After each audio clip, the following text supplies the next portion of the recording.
Hey guys, so we're going to go ahead and go over the Unit 6 review. There are quite a few questions on this. We'll try to get through it as quickly as possible. It's broken down into teaks and how many questions of those teaks you'll see on your test. So for the first teak, there's going to be 2 questions of adding and subtracting your polynomials. So keep that in mind as we go through. All right, so for our first problem, write an expression equivalent to, all right, all we're doing is simplifying or just combining like terms. Okay, so we're going to look and find our like terms. So in this case, we have 3m and then 5m squared. All right, the biggest thing to remember is this negative sign, so it's going to be a negative 5m squared. So 3 minus 5 is negative 2m squared.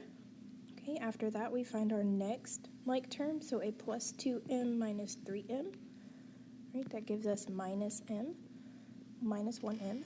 And then our last terms that we have are 11 plus 3, which is 14, minus 4, okay, is plus 10.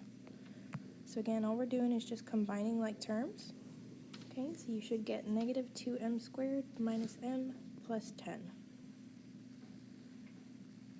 After that, we have another one of these teaks. All right, this is a word problem. GameStop is closing one of 2 stores and will combine the inventory from both stores. The polynomials represent the inventory in each store. Okay, so we have 2 different stores, 2 different polynomials. And then it says, write an expression that represents the combined inventory of the 2 stores. Okay, combined inventory is a key phrase in here. Typically, when you think combined, you're going to think of adding together. Okay, so we're going to add the polynomials, the like terms of each store. Okay, so for our first one, we have 1/4 x squared plus 3x squared. Okay, so 1/4 plus 3, if you plug this into your calculator, you're going to get a total of 13 over 4 x squared. Okay, your next term is the 3/5 x. Okay, that doesn't have anything to go with it, so you just bring it down. And then your last like terms are 3/4 and 5/6. Okay, again, when you plug that into your calculator, it does all of the fraction changing for you. You're going to be left with 19 over 12. Okay, so your final answer will be 13 over 4x squared plus 3/5 x plus 19 over 12.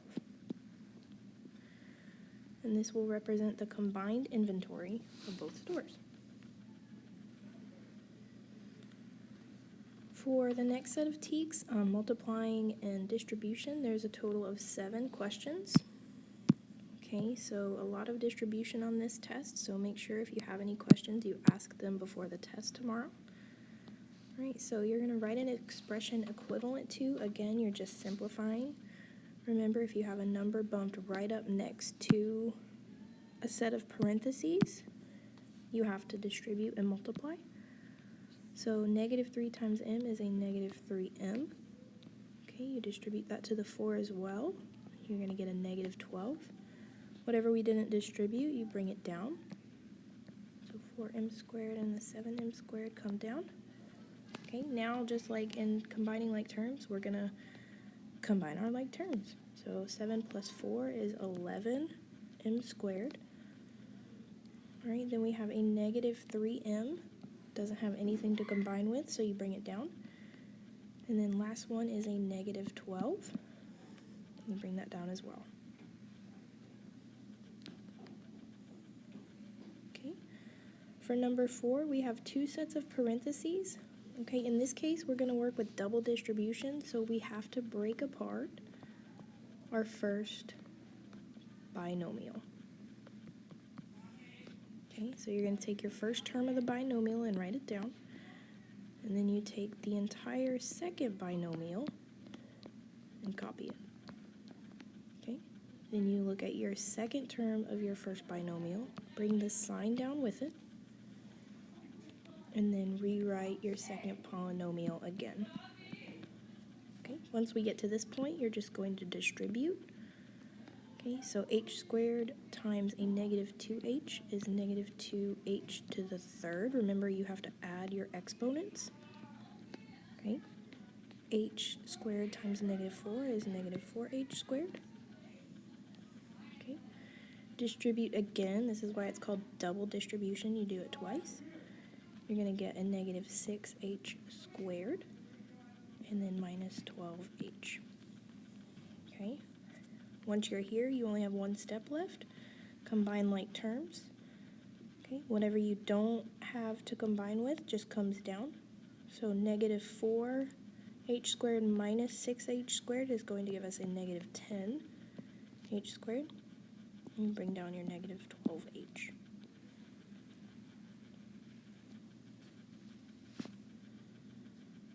Right? Now we're going to go on to the back of your page. Again, this is going to be the distribution TEK again. So the easiest way to work this one out, you can draw a picture, right? So it says a rectangular vegetable garden. Okay, so we have a rectangle. It is going to be 2g plus 3 units wide, so 2g plus 3, right? And then 8g minus 4 units long. Okay, so those are our measurements, and that's our garden. Draw a little tomato or strawberries in there if you want. So it says, write a polynomial that represents the area of the garden in square units. Thinking back to geometry kind of stuff, area of a rectangle, again, is length times width. So you're just going to take those two dimensions that they give you, so 2g plus 3, and then the 8g minus 4. All right? And you're going to multiply them together. So like we did in number 4, we break apart for double distribution. So 2g and 8g minus 4. And then plus 3 of our second term. And then 8g minus 4 again.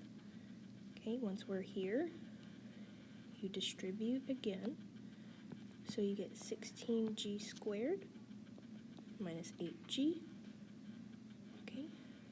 Distribute that second time, gives you a positive 24g minus 12. All right, once you're here, your last step again is to combine like terms. So negative 8g plus 24g is a positive 16g. And then whatever we didn't have to combine anything with, you just bring it down.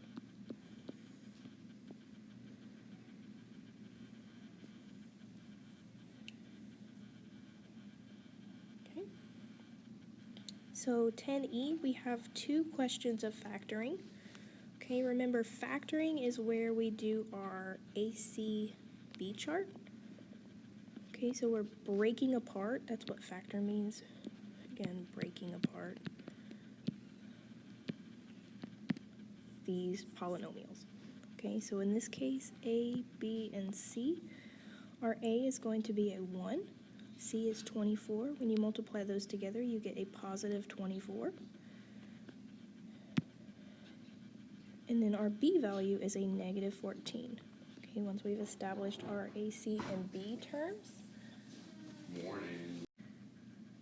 we're going to go ahead and write the factors of our A and C. So what multiplies together to give us 24?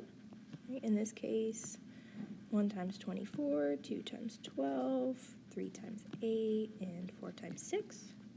Remember, you can always check in your calculator just doing 24 divided by 1, 24 divided by 2, and the answer will be your factor pair. Okay, so now we look at our pairs and say which pairs can add or combine together to give us negative 14. We know 4 and 6 can't, 3 and 8 can't, 2 and 12 can, but both of them have to be negative. Okay, and that works out because negative times a negative gives us a positive 24. So, and then a negative plus a negative is a negative 14. So now we come back to our original polynomial. We bring our A term down, x squared. Your B term is separated into these factor pairs, so minus 2x minus 12x. And then your C term comes down to give you the positive 24. Once you're right here, you're going to go into grouping. factoring out that GCF, so what do they have in common? Okay, we can divide by that x, so x squared divided by x leaves us with 1x, and then negative 2x, take away your x, you get a negative 2. Do that again. We can take out a negative 12. When you divide it, you're left with a positive x. 24 divided by negative 12 is a negative 2. Okay, check to see if your parentheses match. In this case, they do. Bring them down. Okay, once we've taken our parentheses down, you're going to look and say, okay, what's left over? X minus 12. And that's your second parentheses. So for this polynomial, x minus 2 times x minus 12 is your factors, are your factors. Right? So number 8, we do the same exact thing again. Even though your numbers look a little bigger, you still start off with your A, C, and B chart. Okay, so 5 times 32 gives you a positive 160. Right, B is a negative 28. Now you're going to look at your factors of 160. Okay, so 1 times 160, 2 times 80, 4 times 40. Right, and again, our goal is to find a pair that can give us 28. 5 times 32, 8 times 20, and 10 times 16. Okay. In this case, our only pair that can add up somehow to give us 28 would be the 8 and 20, right? But it's a negative 28, so just like the last one, both of these actually have to be negative. So we're going to come back here, right? We have our factor pair, so we're going to rewrite our A term. B term gets separated into your factor pairs, so minus 8x minus 20x. Right, and then C term comes down like normal. I'm going to come back and group again like we did before. Factor out what they have in common. In this case, it's an x. So you have 5x minus 8. Okay. For your second part, again, you can factor out a negative 4. If you guys have trouble looking at this, remember you can always come out and write out your factor pairs of each number you're working with. So 4 times 5. And then 32, you have 1 times 32, 2 times 16, 3, 4 times 8. And you say, what's the biggest number they have in common? In this case, it's a 4. Once we've factored that 4 out, you're going to be left with a positive 5x. Okay, and then minus 8. Check if your parentheses match. Again, they do. Rewrite them. 5x minus 8. If your parentheses are gone, what are you left with? X minus 4. Okay, so your factors of the above polynomial are 5x minus 8 times x minus 4. All right, last two problems is difference of squares. You guys have 3 questions like this. Remember, these are the equations where you're just finding the square root. So the square root of 16 is 4. Right, the square root of x squared is just x. And then the square root of 81 is 9. Okay, so these are your 3 terms that you're going to be working with. Remember, difference of squares, you have one positive and one negative set of parentheses. So you're just taking the square root of each term, rewriting it, so 4x plus 9, 4x minus 9, and that's your answer. Okay, and then again, number 9, do the same thing. So square root of 16 is 4. Again, square root of p is p. And then the square root of 36 is a 6. So you're working with 4p and 6. So plug those into parentheses. You have 4p plus 6 and 4p minus 6. All right, when you guys finish this, you're going to go ahead and work on the I do side on your own. If you have questions, ask your table mates, or you can ask me or Mr. Flores for help, and we'll be happy to help you. Good luck.